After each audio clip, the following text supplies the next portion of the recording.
ingsun mundur pawar tane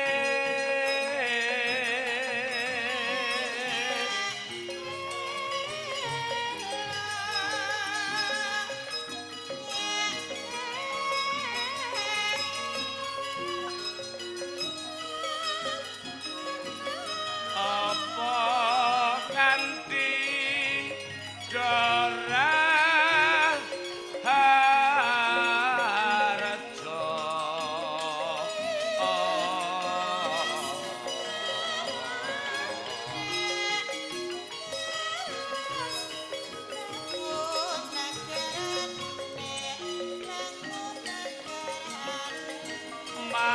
matura ingkang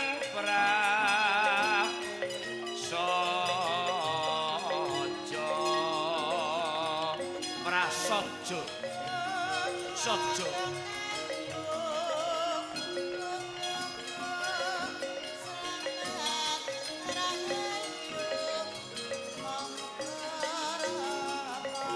ayo jigo lan ewo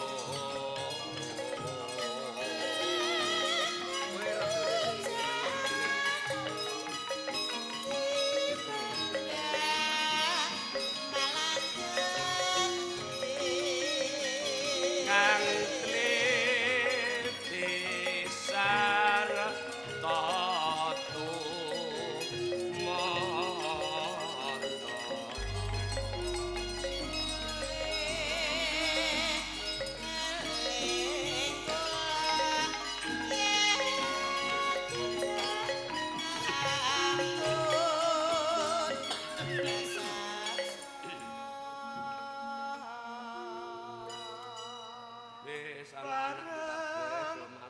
matur wonten ngarsi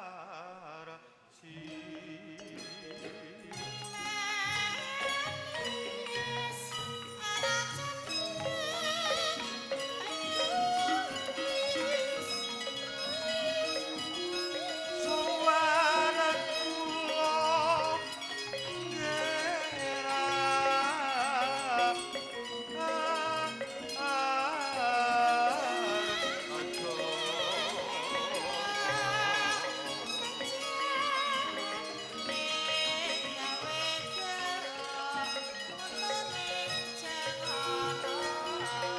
sungkam konjo wonten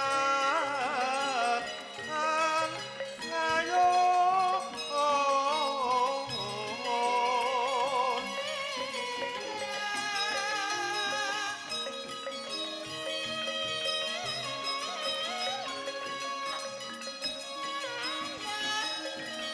mugi katampi wonten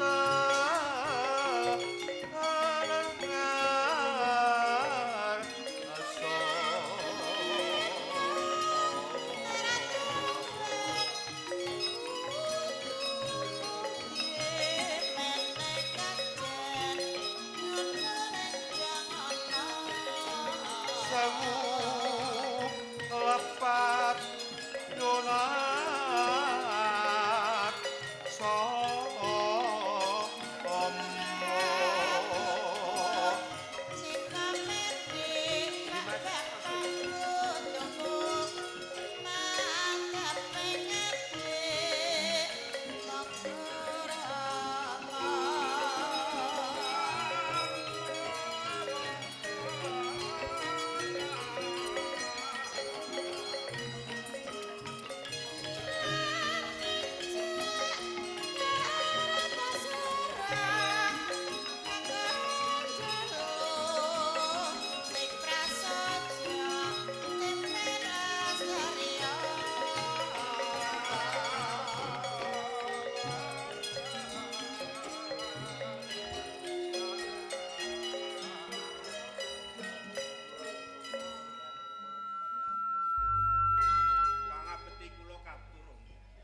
Pangiri.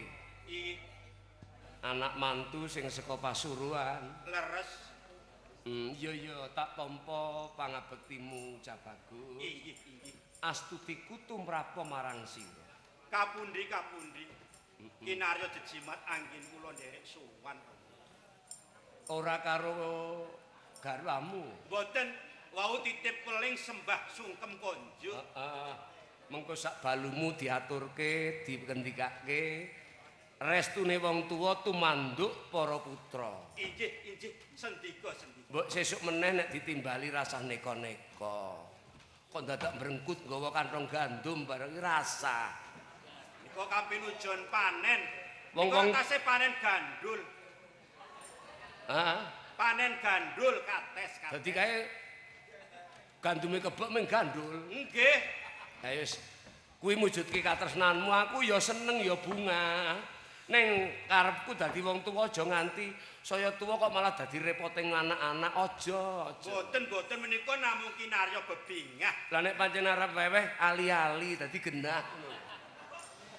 Regane wis cetha ngono lho. Boten ngendika Rama. Ya wis. Upami rumiyin ngendika rak mestinipun sak mangke mesti dipun tugasaken kalian garwa. Ya wong tuwa arep omong karo anak bebono ya ora patut ngono lho. Menika gandul les sekolahan. Heeh to. Nggih. Menika pancen badhe kula tangkaraken malih. Aku iki kesasar.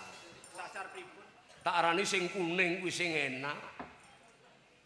Tak sembelih jebul sing enak kok sing kulite ijo to. Kuning menapa wong nika kuning turan pires kok. Mulane didhahar boten neco wong nika matenge mateng gedadak. Ayo Tri, aku nedha nrimo dene dipisung sing wong tuwa kok barang sing turan. Terima kasih ya. Boten teges turan boten menika rak ngendikanipun utawi Nun sewu menika rak sing empuk ngaten. Heeh wis ora ana rasane kae anggere empuk yu. Nggih. Nyuwun pangapunten Rama. Heeh, nggo tombo. Aku kangen karo anak-anak asline. Penak ki lungguh. Brajaguna. Rama Sultan inggih kula. Pangabektimu wis tak tampa, astutiku tumrapa marang sira. Kapundi mugi dados jimat kula Rama Sultan. Ana ing katemunggungan mayang kono piye kahanane?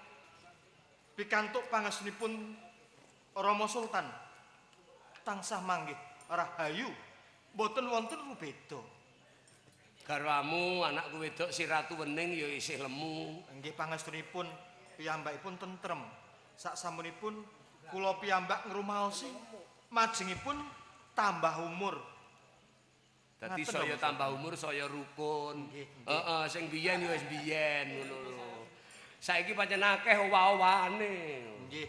Aning bareng wong wedok senengane nonton bal iki piye kira-kira iki? Nggih, menika nama karemenan Rama Sultan, boten dados menapa Rama Sultan. Pabelan putuku ya do sehat. Wah, pangestunipun piyambakipun samenika sampun owah-owanipun kathah. Syukur. Pinter-pinter sampun. Ngene anak-anakku kalebu kowe benawa.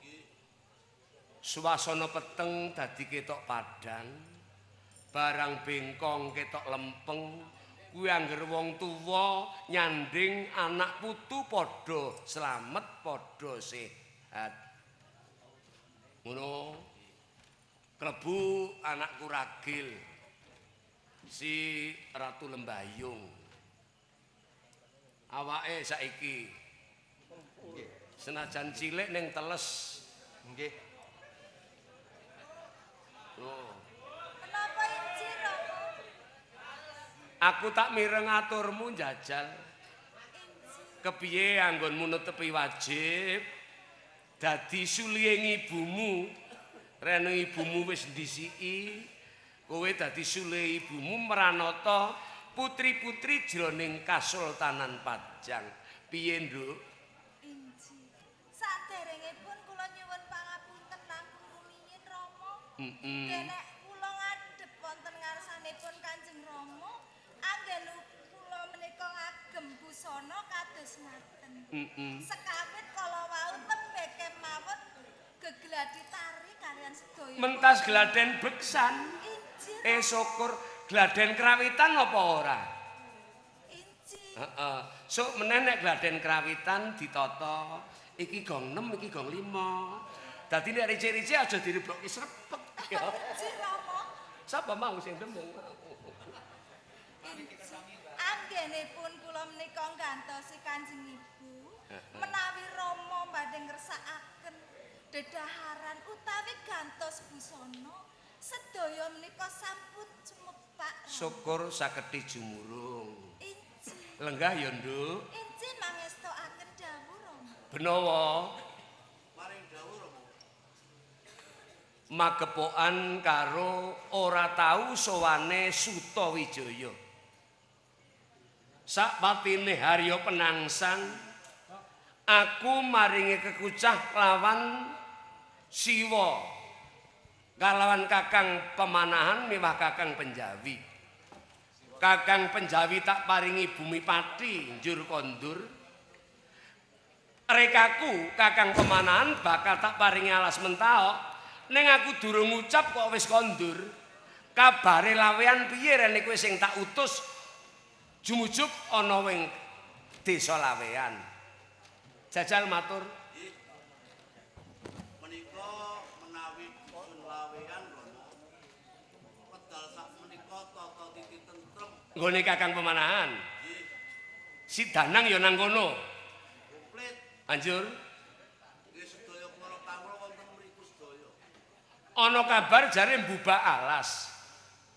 Nggih sampun dados malah Dados kepiye? sak sampunipun dipun bubak menika sampun dados negari. Gawe kraton.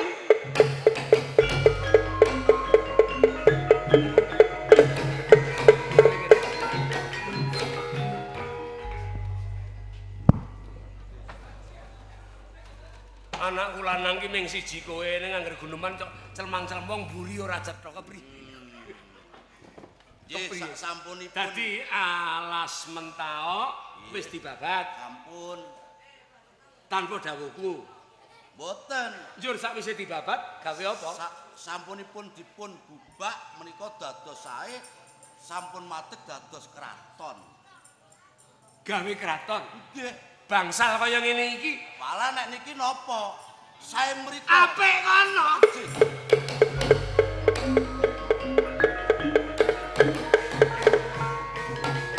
Namung negari Pajang betengipun damel beteng pandele mboten umum. Anak mung beteng niki napa? Sepisan. Ngajengang menika dipun tanemi wringin sak kembaran kalih wonten ngajeng. Ngembari Pajang lha Drono.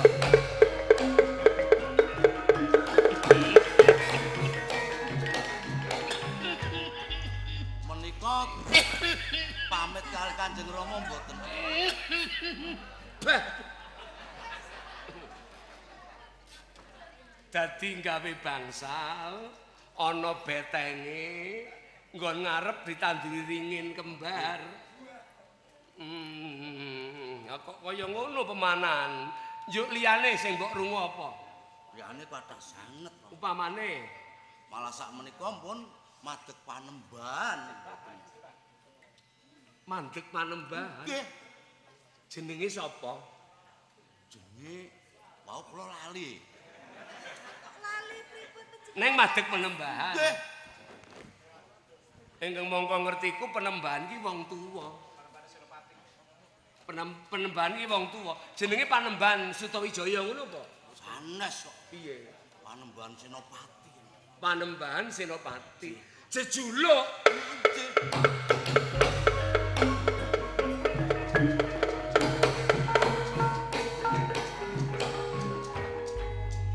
Ya aturmu tak tampa lenggah sing kepenak. Tak nutuki rembug. Tak musyawarah rawan kadang-kadangmu sepuh kaya ti Brajaguna, Arya Pangiri saka Pesuruan. Nah, Brajaguna, Kula Rama Sultan. aku wong wis tuwa. Ya. Nek aku mancaske rembug dhewe engko ndak duna dungkap.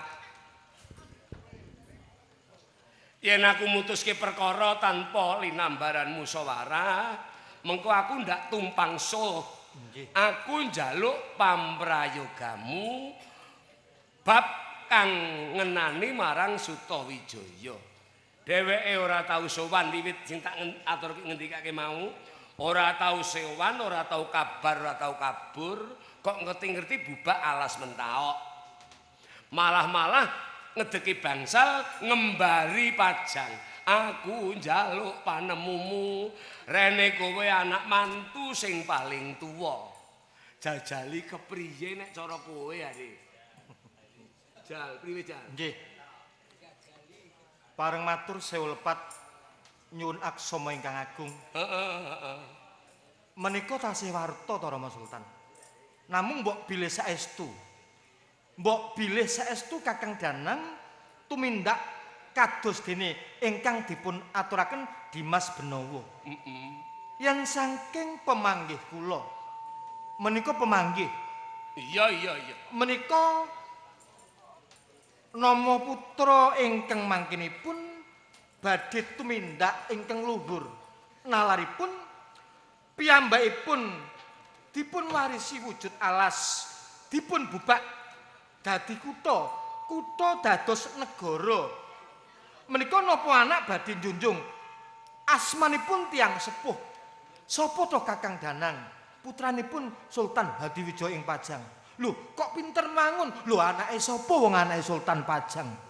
Yen saking pemanggih kula, menika anak Anung Dita, anak ingkang badhe njunjung asmanipun tiyang sepuh.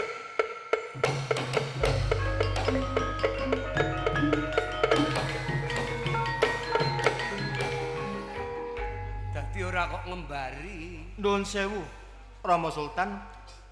Mbok bilih saestu ngembari. Menika namung jaripun tiyang ingkang boten ngertos tatanan unggah-ungguh negara. Lho, Pajang endah. Pajang kondang kasultanan ingkang dipun kondangaken wewangunan sarta katentreman tentreming kawula manunggaling kawula Gusti. Kakang Danang menika rak nyengkok. Kersanipun lho, Mataram kok kaya Pajang. Lho, Mataram kae anake Pajang. Danang kok pinter. Lho, anake Hadiwijaya. Apike Danang ya apike Hadiwijaya. Lah nggih to. Oh, ngono. Menika pemanggih kula. Mbok bilih atur kula kirang nuju prana wonten pemanggih ingkang manceng. Mboten dados atur kula ingkang agung pangapuntenipun Rama Sultan. Tak tampa dadi rasa kanggo nimbang. Iya, lenggah. Nggih. Wirabumi, Kula Rama. upama kowe nom ya isih timur. Nggih. Neng nek diarani muda, wong wis nyekel kawibawan Kadipaten Pasuruan. Aku wong tuwa. Ana lelakon kaya ngene iki, nek cara Wirabumi priwe are? Nyuwun pangapunten saderengipun. Piye nek cara kowe? Menawi saking pemanggih kula menika Kakang Danang Sutawijaya klentu. Klerune. Nyuwun pangapunten. Alas mentok menika sampun dipun paringaken. Ning anggenipun babat menika pamitan kalian Rama Sultan Hadiwijaya menapa mboten? Ora. Lah menika teges sampun ngiwakaken dumateng tiyang sepuh. Nun sewu lho. Ibarate kula kemawon mung putra mantu. Wong kula arep gandang pitik, gawe kandang ayam, bae pamitan karo maratuwane njaluk iguh. Apike kepripun Rama? Lah niku sing jeneng anak ninggal tatanan. Niku cetha badhe ngumbari panguwasanipun Rama Sultan Hadiwijaya. Nggih.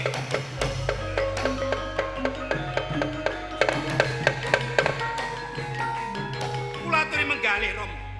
Menawi dangu-dangu dipun kendelaken tindakipun Kakang Sutawijaya mangke Pajang mriki dados bawahanipun wonten ing negari Mentaram. Saboten-boten apun panjenengan badhe nyembah wonten dramanipun Kakang Danang Sutawijaya. Teges ngilani. Ngilani. Setan aneh. Mboten mung setan. Wong anak ora pamitan karo wong tuwa. Cobi niku saestu Kowe gawe pampun wae pamit bapak. pamit bapak. Dinane apa? Leres. Mujure ring ndi? Leres. Lah kok gawe kraton, gawe omah dodo ora pamitan. Nggih. Mulane akeh omah sombong kene. Lah cobi dipun penggalih. Sasampunipun lenggah kiyambakipun wonten ing Mentaram. Menapa ketingal sowan? Sampun pinten-pinten pisowanan ra mboten nate sowan. Pirang-pirang sisowanan ora sowan. Lah nggih, niku ra pun teges nyepelekke kalian tiyang sepuh. Aja dadi atimu ya tak pikir-pikir bener wira bumi Nyuwun bojoku. pangapunten dalem Rondro. Kula badhe unjuk madu. Heeh. Dipun keparengake. Iya ya kok anak sing ayu dhewe oleh mata. Lah bocah. Kula pinten saenipun dipun setitekaken rampung rumiyin. Bathuk paling Dipun titeni langkung rumiyin. Kang Mas datang Sutawijaya mangkenipun menika kados pundi? Menapa badhe setya tuhu kalian panjenengan dalem menapa mboten? Menapa badhe junjung dhuwur mendem jero kalian panjenengan menapa mboten mangkenipun? dadi saka iguhmu Titeni langkung rumiyin. diteliti luwih dhisik. Lah Disetitekke dhisik. Alah bathok bolu isi madu. Bathok bolu isi madu ketoke kowe sekolah ora rampung nek kok pinter kowe. Kaiji putranipun sinten? Anake Joko Tingkir. Kaiji Ketok le subur banget kowe awake. menapa izin Nggih. Gusti Rama. Leres, Badhe Rama. dipun gego aturipun ingkang putra. Ya gampang. Piye? Leres amargi badhe kados pundi Danang Sutawijaya kalih Rama Sultan menika wonten asmanipun ana jenengi. Bilih Rama Sultan mangke namung nampi aturipun setunggalipun putra, nggih yen menika niat sae, nggih yen menika maturipun leres. Yen mantur menika mboten leres, niatipun menceng mangke ingkang kapitunan Rama Sultan piyambak. Leres dhateng unjukipun adi kula Lembayung. Bilih piyambakipun kedah dipun teliti rumiyin. Estu menapa mboten, inggih menapa inggih. Rama Sultan, Piye? menika saestu. Dinten ingkang sampun kapengker malah kula nyebar prajurit sandi. Supados neliti kawontenanipun wonten ing Pajang utawi wonten ing Mentaram. Menika kepara saestu Rama. Anggenipun damel wingin kurung nandur wingin kurung damel bangsal. Urun-urun menika sampun sae mriko. Alun-alune sae mriko tenimbang mriki. Jembar endi karo kene? Jembar mriko. Nek kuwi ngembari wis aku dhewe sinemani.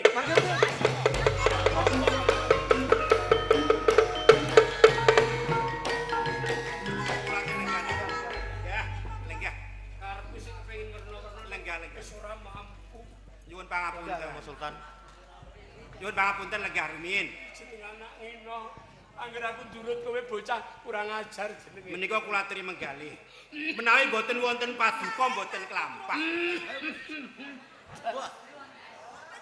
Boten klampah Kakang Danang kok lenggah dados ratu jujuluk panembahan Senopati. Sasampunipun lenggah jujuluk panembahan Senopati wedal sakmenika boten nate ketingal. Menika sampun nyepelekaken tiyang sepuh. Ngino karo wong Boten tuwa. namung ngino lha panjenengan pendukung utama kok. Sasampunipun lenggah kok ora disapa nek cara kula ya lara atine. Dimas, Pripun? kuwi jenenge ndladrah.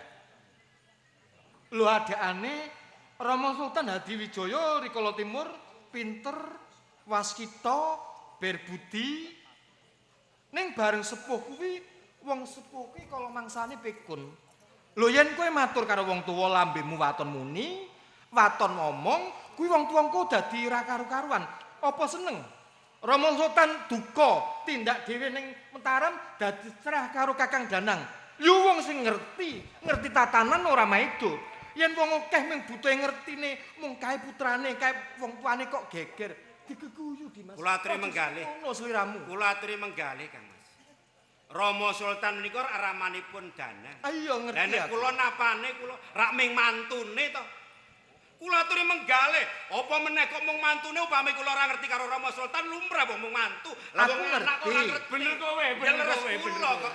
Kula mesake tak nganti gedelarung-gelarung Bener kowe. tekan Dimas. besok ora ngerti. Kok dadi bener kaya bener. Ning kapiyai sepuh.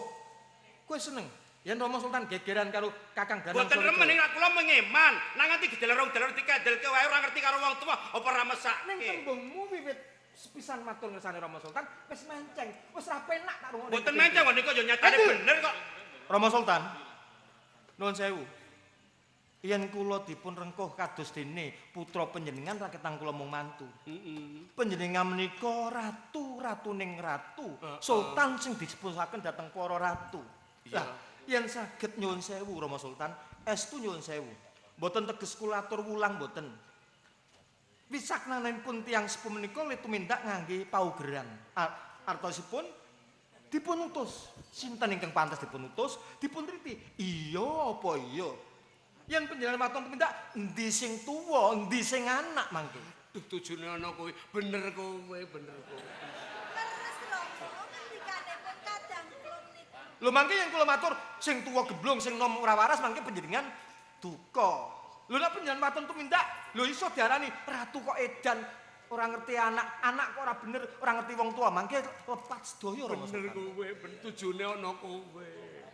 Lah ya ngono Wirabumi. Ngapunten. Sik. Arep aku wis ketul ning ya gagas semune kowe karo kowe kok rada ora sak karep. Lho lek kula mboten mergi kula ora seneng Dimas Wirabumi, kula ora seneng Rama Sultan mboten. Ning kula kepengin ngatik teng kang bener. Wong urip niku sandangane lali karo luput. Bener, heeh. Lho nek panjenengan sing lali nggih kedah kersa dipun elekaken. Yen ngepasi luput nggih kersanipun wong niku wenang luput. Bener nalika aku mulang Benawa. Wong sekti wenang apes, wong pinter bisa lali. Lah mila menika Rama Ngono. Sultan. Bondo bisa onya, pangkat bisa oncat. Aku marahi iki wingi, kowe ngelekke ning aku lalen. Mila menika. Wis aturmu tak nggo, aturmu yo tak agem. Neng iki kaya ana pitudun saka Gusti. Kaya ana banyu bening kang tumetes, ature anakku wedok si Ratu Lembayung. Kabeh mau aja ming ketemu warta, saiki disetitekake Kang Permati. Nek nggon wewangunan aku percaya iki wis matur ning nggone arep ngembari karo jumeneng mau. Tulung Rama dawuh marang sira, anak sing tuwa sing tak wawas menep pikirmu. Jumbuh lawan aturmu aja nganti sing gemblung anak apa sing wong tuwa, aja nganti ana basa kaya ngono. Menika Rama Sultan. Kowe tak utus nyatakno ana ing ndi mau jenenge dijenengi apa? Mataram. Kuwi. Mataram apa Kutha Gedhe? Mentaram. Mataram bae yo akeh apa lali. Ayo lali ngomong yang sepuh. Seneng karo aku karo anak cok kaya ngene iki kok. Si Rama sae kok. Dadi ora wani. 100 ora wani. Pinten? Setitekno le. Kowe sing tak anggap bocah menep ning Rama weling. Rembug kepiye sak nyatane sing bener, aja nganti ana perang antarane Pajang karo Mataram. Aku nyekeli tembungmu. Nggih. Sing kowe sing menep tur sing isih padhang, ya? Nggih. Heeh. Wis kono dikandhani Benawa. Dina kemasuksen dipanggil. Nyuwun pamit Rama Sultan. Dimas, sehat-hati.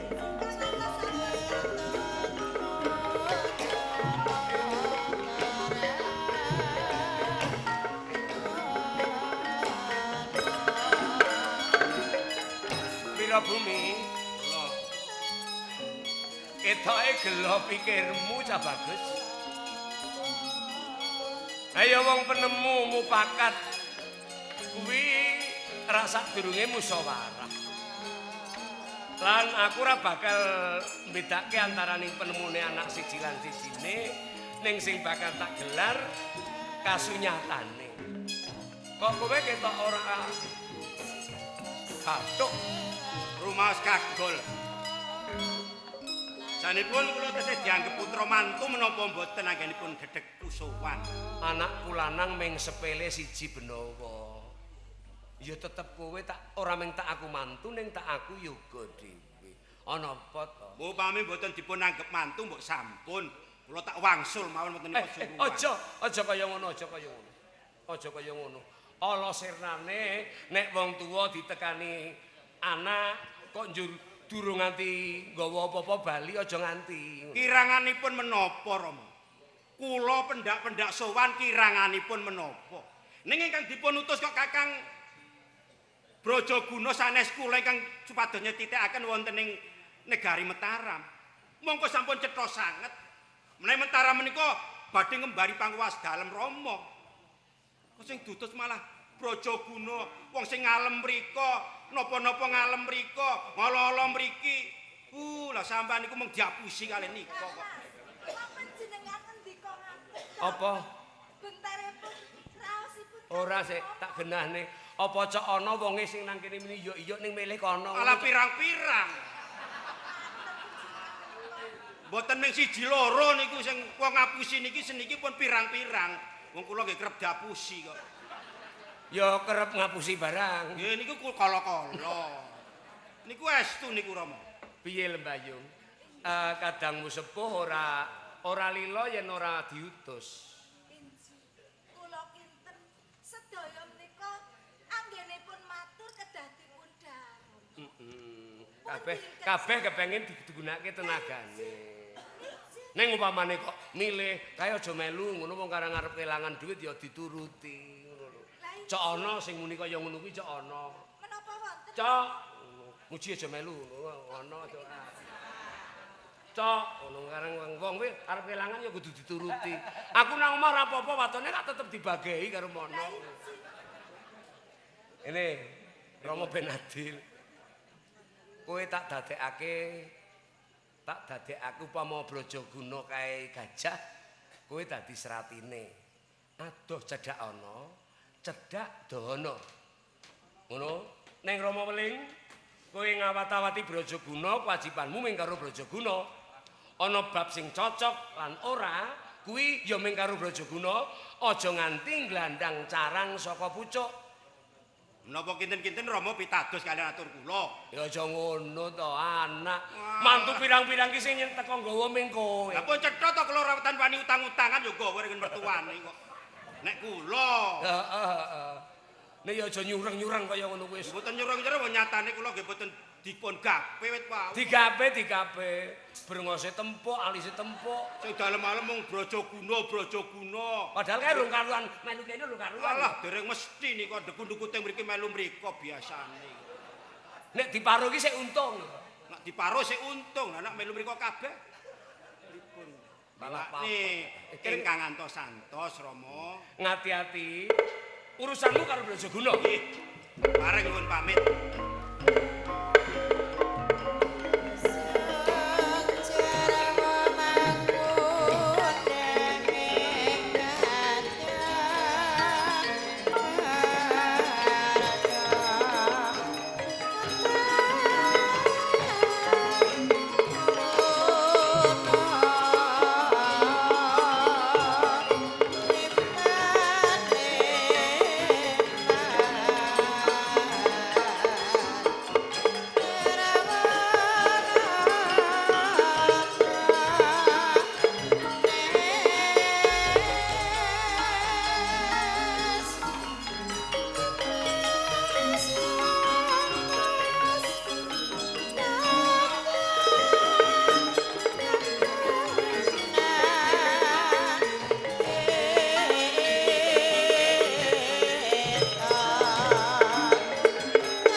Loh.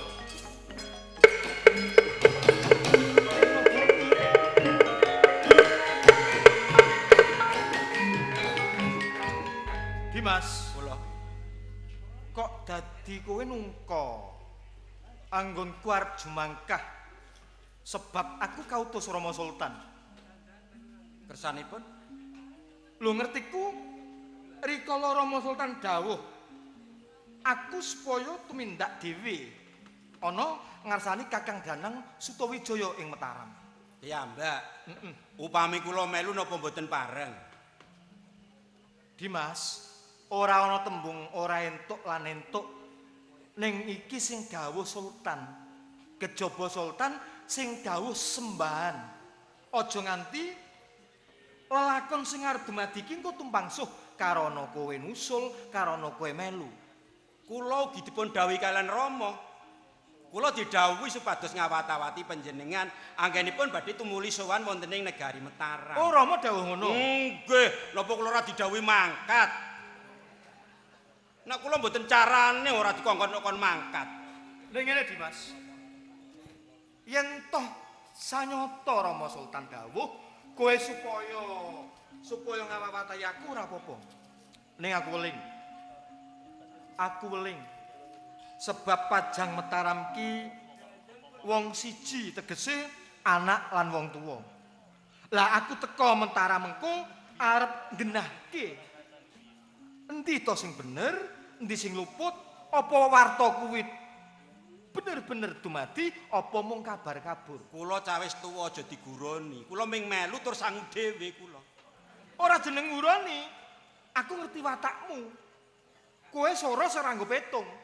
Ana wong ngendika sing ora penak nang kuping, mbok ngerti kowe muni. Lah, iki ora kepareng. Mboten, mboten. Eling-eling sepungkasan. Pajang Mataram bengi iki ora kena perang. Nganti ana apa-apane mengko, mergo aku niat apik ning mengko dadi rapuk karana langka tumindakmu, aku duka. Kula ming derek ming ajeng nontoni kahanan. Ning tenan. Mpun cak duwe panyokra bawa sing ora apik. Lho iki jagani. Ngawekani ben kabeh ketemu apik, ben adem ayem, tentrem, rukun, keluarga Dimas. Gadang niku gadang pun sing barang elek. Wong digadang apik itu ndone elek kok gadang Lah barang mula sing kuwi to. Tenan? Mung arep mirengke, Nggih. mung arep nontoni. Nggih. Ayo mangkat. Monggo. Wong arep dipeloni kok ketoke kabutan. Oh iya. Kakang Brajaguna. Tak tontoni arep matur apa ning kono mesti.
Siwa Juru. Jepeng Panembahan. Pakempalan menika kathah para penderek lan saka guru Kasih. wonten ing Mataram mriku. Kasinggihan Jepeng. Mila saking menika Wajuru. Katuran lenggah Kang Prayoga. Iya Jepeng Panembahan. Entuk pantungamu muga-muga pepanggan iki manggih rahayu. Kakang Nerang Kesuma. Paring pandika sinuwun. Aku nelakake matur nuwun banget. Lelabuhan dika. Wiwit Mataram wujud wana kang gedhe inggih. Nganti saka regenging para penderek saka ing desa. Lawean wanci iki dumadi kutha kang jembar. Kang wewangunane wis ngemperi marang kraton gedhe Pajang dina iki. Sinuwun. Sedaya menika mboten tebih saking lekasipun para sepuh. Menapa dene Siwa Juru Mertani ingkang piyambakipun ngawekani perkawis menika sinuwun. Ngetingalaken menawi kawula dalem ing Mentaram mboten kedhik cacahipun anggenipun semuyut nyengkuyung jumeneng dalem wonten negari ing Mentaram sinuwun. Ngateno kula suwun. Raos tanggel jawab ndika. Njagi rahayunipun Mataram duing berkah dalem ing kula suwun lan ugi ngurakapi dhateng para pendherek dalem sinuwun. Mugi-mugi salamengipun negari Mentaram ingkang sakmenika sampun kajumlengan tinandalem Kanjeng Panembane Senopati ayem tentrem sak lami-laminipun sinuwun. Kakang Sarayuda. Iki dawuh dalem Kanjeng Panembahan. Aku gonelake matur nuwun banget.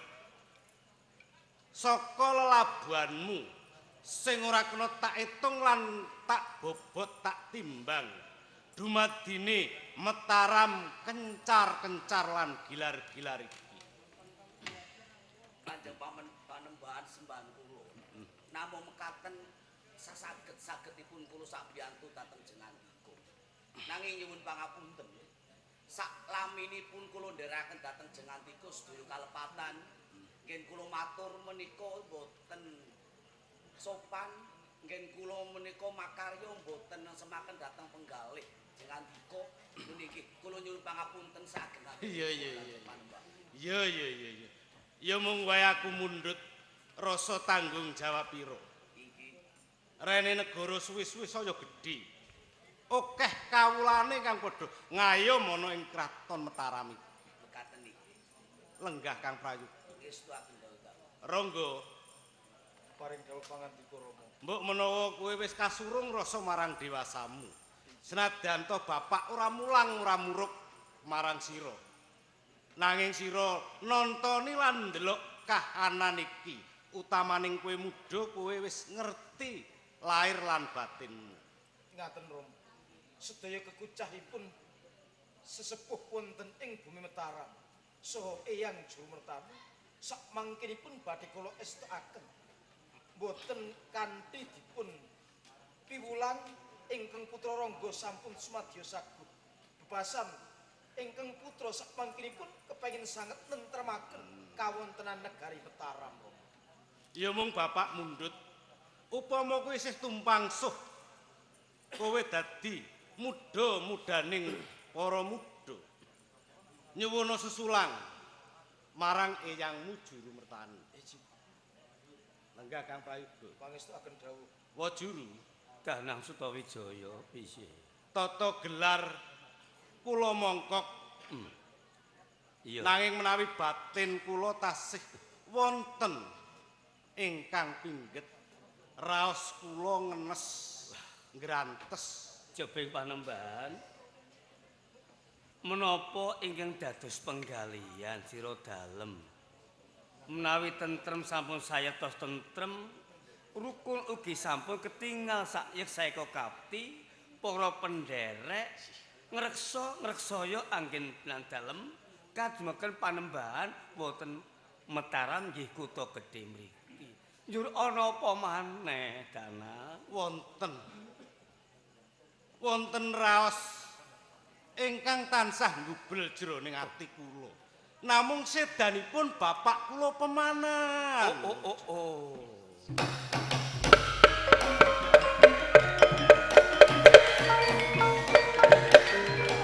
Monggo wa Juru.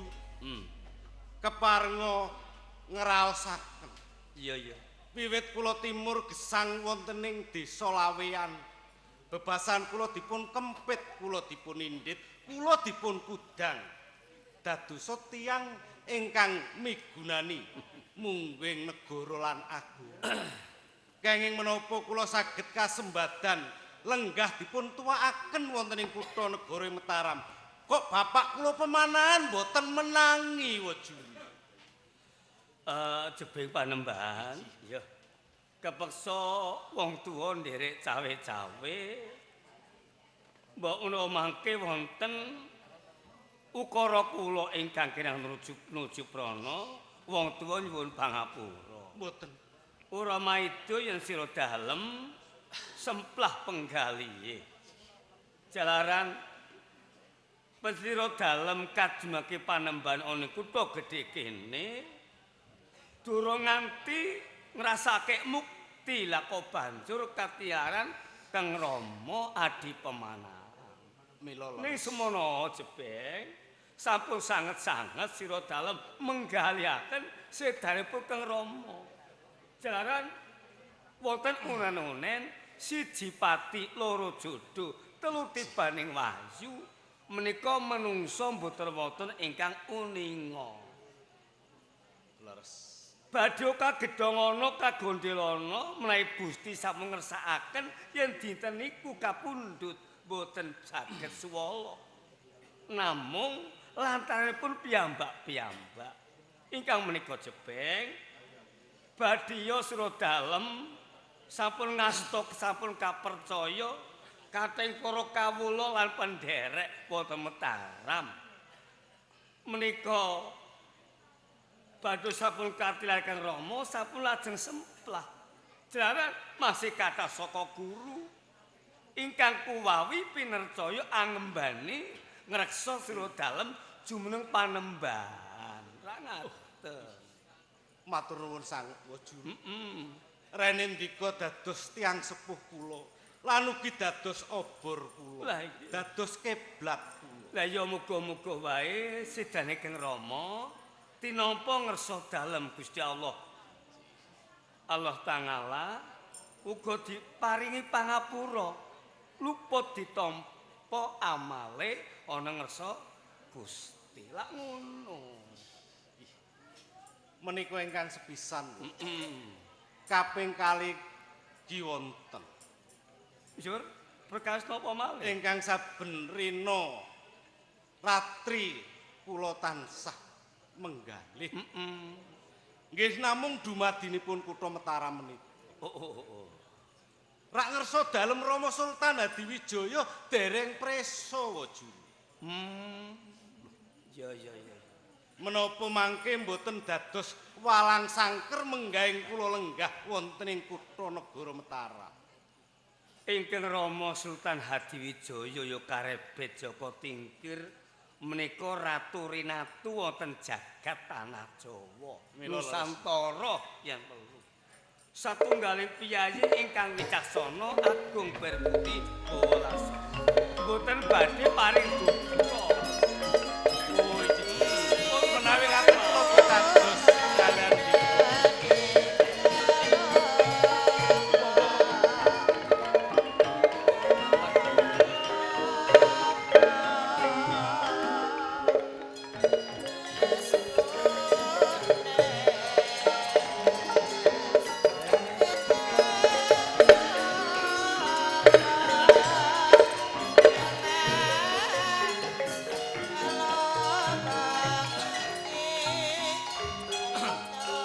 sajaipun menika ingkang rahasi nggih Wajuru.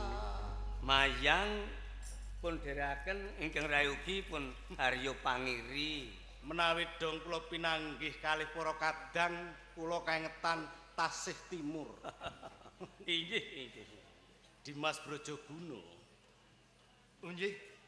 Katimbalan Kakang Danang Sutawijaya. Sugeng rawuhmu. Pangastunipun kali sing bebaya sowan kula wonten ing Mataram. Namung netepi kewajiban tiyang nam dhateng tiyang sepuh sungkem konjuk ngarsanipun Kakang Danang Sutawijaya. Iya.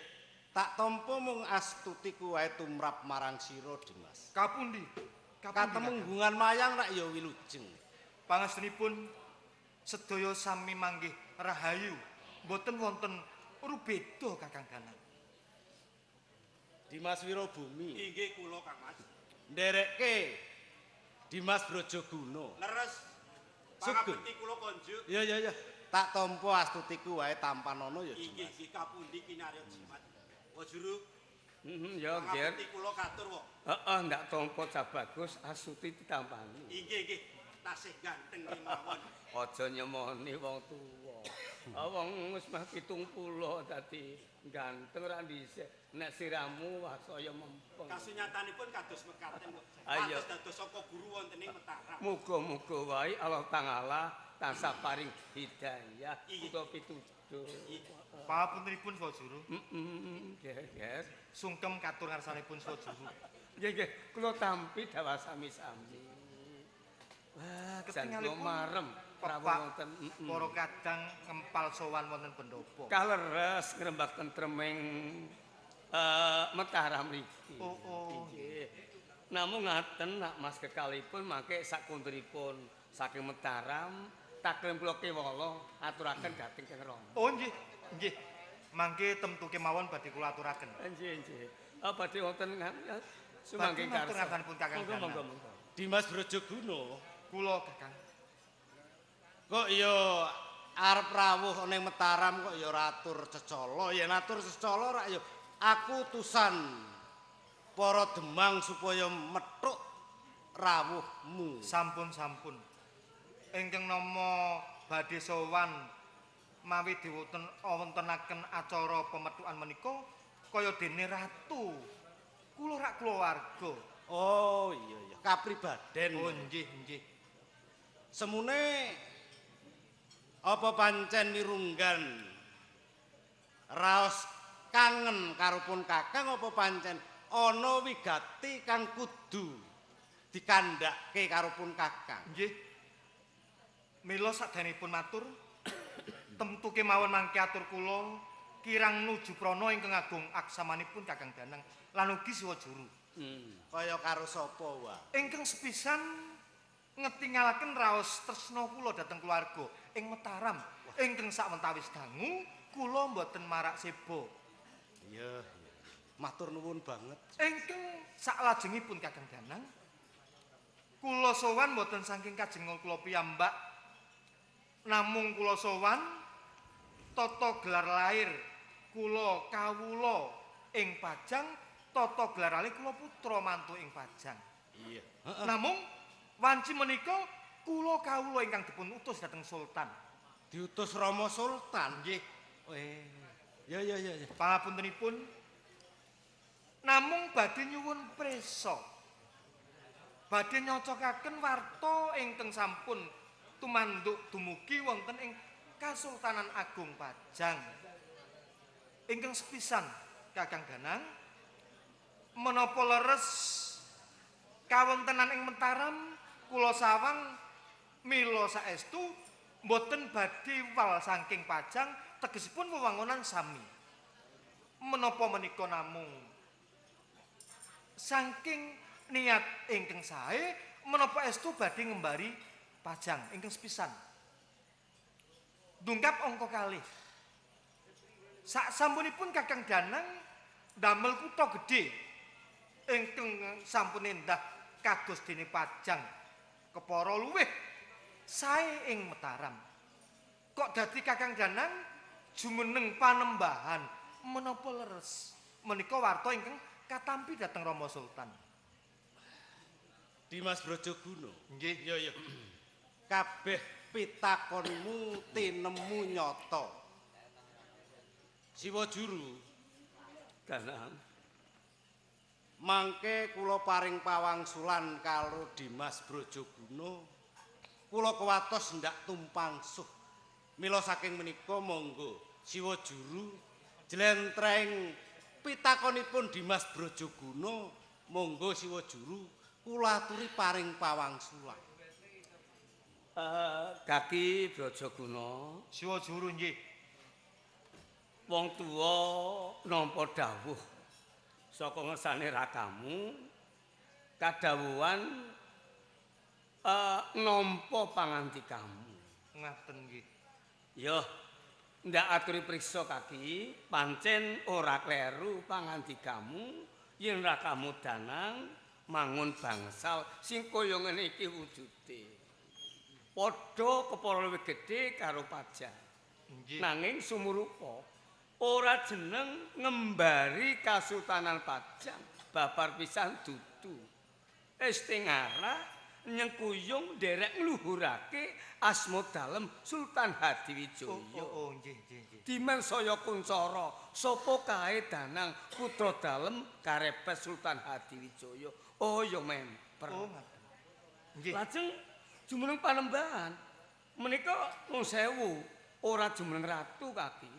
Panembahan iku dudu ratu. Oh, ngaten to.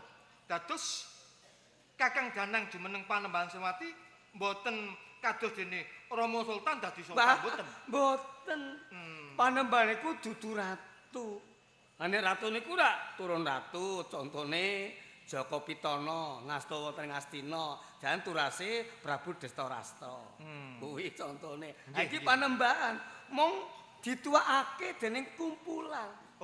Sawise babat alas mentao diparing ngersane Kang Rama pepundenmu Sultan. Ha iki para penderek wis sapa sing dadi sesepuh? Ayo nak Mas Danang wae. Nggih, matur nuwun. Terwaca ingkang pungkasan. Ingkang pungkasan. Nggih.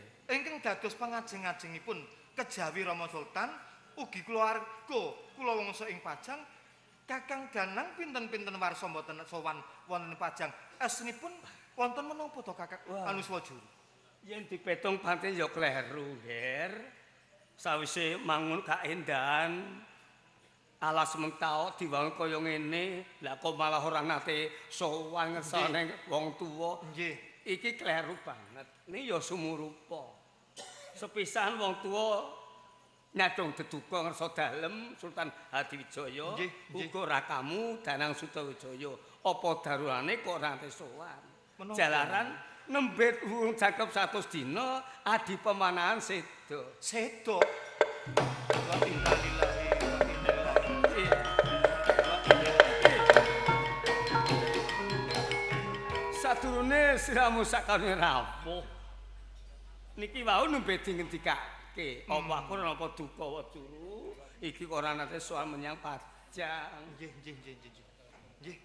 Terwaca kathah ngendikanipun Swajuru mangke sedaya pangandika badhe Ya dingendikake diatur. Kakang Danang, Dimas Brajaguna.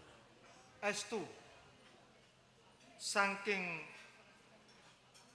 ati kula ingkang ternyuh dhateng Kakang Danang raos gelo sebab siwa pemanahan ngantos sowan dhateng pangayuan ning Gusti Kakang Danang boten kersa paring warta dhateng Pajang agengipun dhateng kulawarga menika Kakang Danang nggih nderek bela sungkawa mugi arwahipun ingkang Rama siwa pemanahan dipun paringi ngapunten dhateng Kang Maha Agung dipun papanaken ingkang layak dhateng budi pekertinipun nderek bela sungkawa Kakang Danang. Ya. Matur nuwun Dimas Brajaguna. Pancen anane lan isine nggonku sawetara ora sowan ngersane Rama Sultan, pancen kahanan isih ribet. Lan gedhe cilike Sutawijaya saiki wis dituwake. Nggih. Ngono kuwi, Nggih.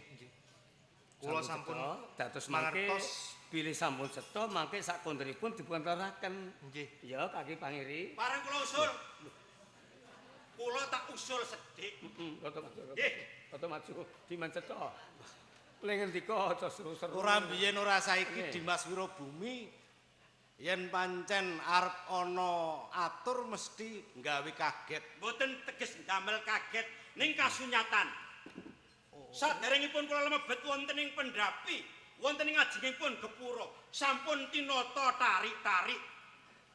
Menawi Metara mriki cetha badhe ngembari panguwasa Pajang.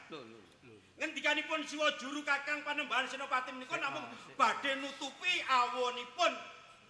Nyoto to. Nandur wingin kula sak kembaran, gawe bangsal sing ora kalah gedene karo Kasultanan Pajang. Alon-alon uga jembare ngungkuli Kasultanan Pajang. Dimas, So sampean padha ki pandhe arek kembari panguwasa. Dimas.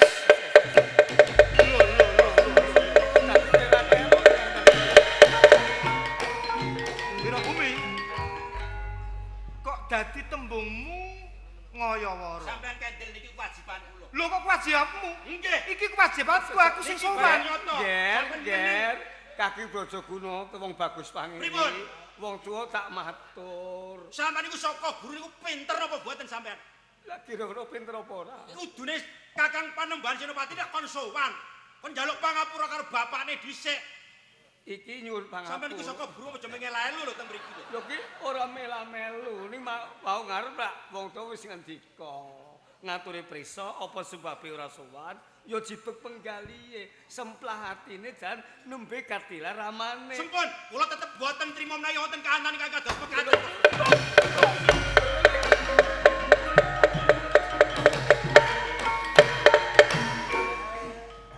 Dhewean dadi grojogan. Ki piye to grojogan? Lah kok dadi Nyuwun pangapunten. apa mawon ora ditata? Kok dadi teko kene njur Nyuwun pangapunten. Kakang Danang kula nyuwun pangapunten. Nggih menika. Kula pun wedi, kula pun gagas, kula pun ngimpi ora turu. Angger wong senengane sora entek-entekane mung gawe perkara. Kula ingkang nyuwun pangapunten. mestine sadurunge tindak menyang Mataram lak ditata ukarane. Asripun Ditata sampun. perkarane. Sampun Kosu. Lah kok dadi ning kene kaya tuwuh regejekan ora karu-karuan. Nggih. Kula badhe tanggung jawab. Ya. Wonten menapa menawanipun pira bengi kula tanggung jawab. Nah, Kakang Danan, Dimas panjenengan ampun menggalih. Menika dede perkawis. Menika anak kalih paman, bapa kalih ponakan, kersanipun sami pajem piyambak-piyambak. Kula mangke ngebadhe nengan. Kula tak nyuwun pamit. matur nuwun. Perkawis lihaturi prisa. Sangmu, hati-hati.